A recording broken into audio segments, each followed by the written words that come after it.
we have the bones of the lower leg, right? We have two bones. This is the tibia, and it is the medial bone. And then here you have the fibula, which is the laterally located bone. The way to remember these is that the tibia is the larger one, and it bears the weight of the body. And then here's our fibula, and not only does it have the law at the end to remind us that it's laterally located, but it's also a relatively small bone compared to the tibia. And if you think about a fib as a little white lie, then you can remember that this is the fibula. So it tells you which bone it is. Fib because it's little, like a lie, and then law that it's laterally located. This is our proximal end, closest to the body, and our distal end. So here we're going to actually add our foot in. So let's take a look at some parts of the tibia and the fibula. So here we have our tibia, and this is the anterior view. And if this is, the fibula is laterally located, then we know this is the medial side.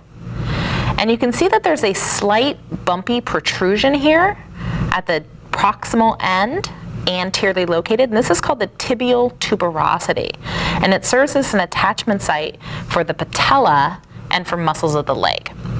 The patella is the kneecap, and it would sit right here between the femur, which would attach here, and the tibia here.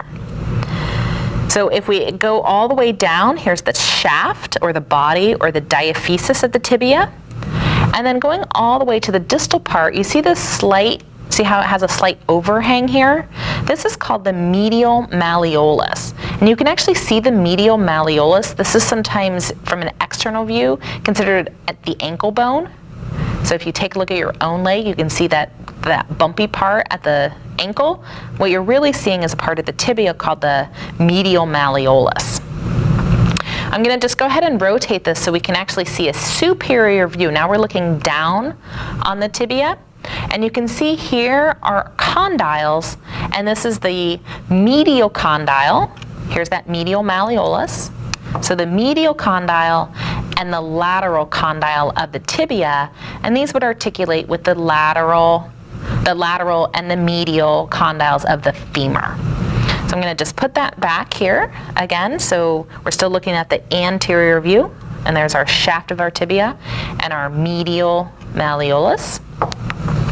And then to look at our lateral leg bone, here again you have the fibula.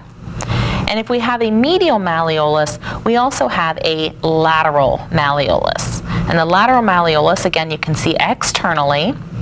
If you look at your leg, this is the other side of your ankle bone. Neither one of these are actually ankle bones. The ankle bone sits in this little pocket here, and the ankle bone is one of our tarsal bones called the talus. So the ankle bone sits here and forms a type of hinge joint.